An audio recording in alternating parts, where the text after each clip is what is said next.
As everything begins with the gods, offer a libation to Hestia and pray. A child of the immortals offers fire to the immortals. O blessed Hestia, mistress of fire and light, flesh of my soul, bring into my home your divine fire. Let my house partake of your wisdom, love, and power. O blessed Hestia, be welcome in my home.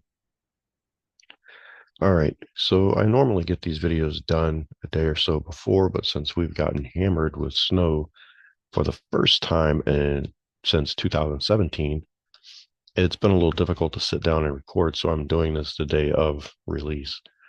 But this is it, my final breakdown of On the Gods in the World with chapter 21. The chapter itself is pretty short, so this will be likewise a shorter video. If you have enjoyed these videos, give it a thumbs up. And if you haven't already, subscribe to the channel. And if you feel so inclined, share the video, as it really helps the channel to grow. And like I've said, after this video, I will be spending more time on the magical side of things. So if there's something you would like to hear discussed, let me know, either in the comments or join a Discord. You can do so by finding my link tree in the description below. Also, everyone, the Kickstarter for Scrolls Manetho is still active, so there's still time to jump in on that, which, just like I did in the previous video, let's hear from Monty directly on what Scrolls Manetho is. For centuries, the wisdom of the ancient Mediterranean, its magical practices, spiritual insights, and profound philosophies lay hidden, waiting to be rediscovered. My name's Monty Plaisance, and my new book, Scrolls of Manetho, brings these timeless teachings to life.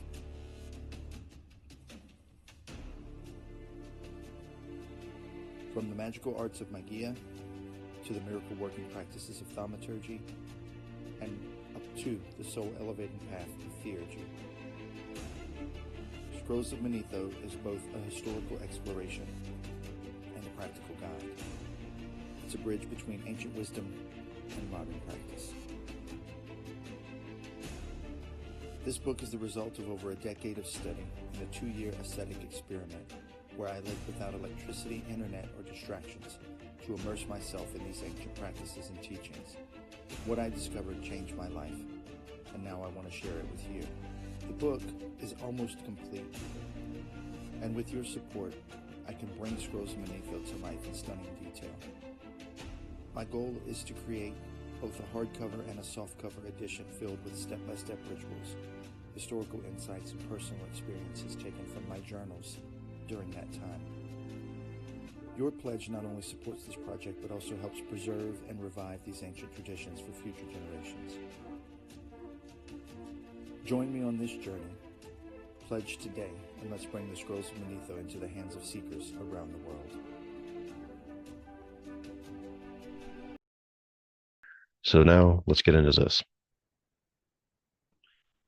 Thomas Taylor titled this chapter of his translation that both in this life and when they depart from it, the good will be happy.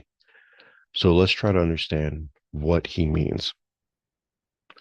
When a soul aligns with virtue, it is inherently positioned to experience happiness in an enduring sense. Since virtue is the foundation of moral excellence, it elevates the soul beyond our fleeting pleasures and mere satisfactions, where it anchors in a state of inner harmony and purpose. When the soul lives in a virtuous manner, it acts in accordance with reason, compassion, and justice, which cultivates a life with meaningful connections and integrity. This alignment with virtue and ethical principles aid in fostering a sense of fulfillment, since the individual finds peace with themselves and the world that surrounds them. Virtuous living also equips the soul with resilience to stand against adversity. As external circumstances may bring about challenges, the soul that cultivates virtue remains grounded in its moral convictions and derives their strength and solace from their inner values. Happiness, which defined in its context, does not rely upon material wealth or the approval of society, but rises from a clear conscience and the satisfaction of having lived one's life true to one's higher principles. This state of being allows the soul to transcend the turbulent worldly affairs to achieve a sense of joy that is profound and unshakable. In addition, virtue by itself fosters harmonious relationships and a sense of community, which are vitally important to mankind's happiness. When a soul is guided by kindness, fairness, and empathy, it naturally attracts trust and goodwill and enriches its interactions with others. These connections contribute to a full life since they create a network of mutual respect and love. Within this manner, the virtuous soul may experience happiness that is not only internal, but also as a shared reality that lifts those around it. Therefore, the pursuit of virtue is not simply a moral obligation, but a pathway to a deep and satisfying existence. It is by living according to virtue that the soul finds its happiness that transcends the temporary and embraces a profound and enduring joy that is rooted in the essence of what it means to live a good life with purpose. It is when the soul becomes liberated from its irrational nature and is fully purified from all ties to the body, it ascends to a state of divine unity and enlightenment. The irrational aspects of the soul, such as those driven by bodily pleasures, passions, and the limitations of mortal existence, acts as veils that hide its true nature. By separating from these elements, the soul undergoes a transformation where the constraints of materiality is shed and the higher faculties of reason, wisdom, and spirituality are then embraced. This process of purification elevates the soul as it prepares to transcend the physical world and participate in the eternal realm of the divine. It is in this exalted state that the soul becomes conjoined with the gods and achieves a harmonious unity with the celestial beings that govern over our cosmos. The gods, being the embodiment of order, wisdom, and creative power, are the origin and sustenance of all of our existence. To be united with them is to partake of their divine attributes and share in their boundless wisdom and the sublime beauty of their eternal essence. Once the soul is united with the gods, it assumes a role of cosmic significance, governing the world in concert with the divine forces that once produced it. This governance is not to be confused with domination, but a harmonious stewardship that reflects the balance and order that is inherent in the divine will. The soul, which is now free from the distortions of the material world, becomes an instrument of universal harmony, aligning its actions with the principles of justice, wisdom, and compassion, which are underlying within the cosmos. The soul, within this capacity, participates in the ongoing maintenance and evolution of the universe as it becomes a co-creator with the deities.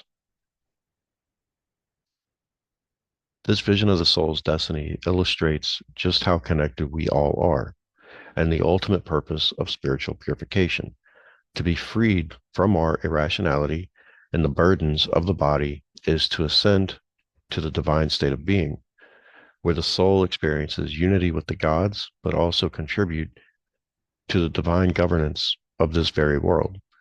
Such a union represents the culmination of the soul's journey, reveals that the ultimate purpose of life is to transcend the temporary material world and align oneself with the eternal. By doing so, becoming a vessel of divine light and wisdom for the benefit of all creation. Even if one's soul was not to attain divine union or achieve a state beyond the physical realm, the pursuit and embodiment of virtue alone would be sufficient to bring true and enduring happiness, since virtue, by its very nature, is its own reward, as it offers a profound sense of fulfillment that comes about from living a life aligned with principles of moral excellence. To live and act virtuously is to live in harmony with one's higher self, which fosters a sense of integrity and inner peace that is immune to external circumstances. The practice of virtue alone, independently of any other reward, is a source of deep and lasting joy.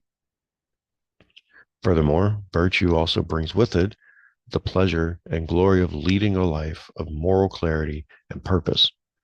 The satisfaction which is derived from virtuous action is not fleeting, since it is rooted in the soul's alignment with reason and goodness.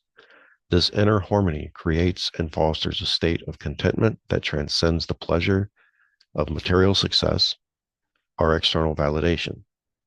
The glory of virtue is found and lies in its capacity to elevate the individual, imbuing their life with dignity, honor, and a sense of meaningful accomplishment. This internal state of grace that is born from virtue is itself a form of happiness that no outside force can diminish.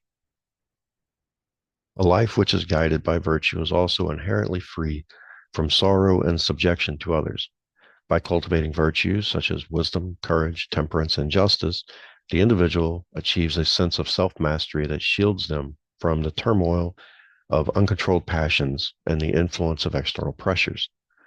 Virtue empowers the soul to navigate life's changes and challenges with resilience and calmness, enabling it to remain unshaken by misfortune or the opinion of others. In this way, virtue fosters a life of freedom where the individual is governed by their own principles rather than external circumstances. Ultimately, a life which is completely conformable to virtue is one of profound and intense happiness, regardless of whether it is accompanied by divine rewards or extraordinary outcomes. Those who choose and are able to pursue such a life find happiness in the act of living virtuously itself, independent of any other consideration. This form of happiness is deeply rooted in the soul's natural inclination toward goodness, which reveals that the pursuit of virtue is not only a moral imperative, but also the surest path to a fulfilled and joyful existence. Now, that concludes my breakdown of chapter 21 of On the Gods in the World. What do you think? Do you believe that living a virtuous life is its own reward? What are your thoughts on the elevation of one's soul? Let me know in the comments or come talk to me in the Discord server. You can also find me on Facebook and Instagram with all the links in my link tree down in the description below. So until next time, Selassie.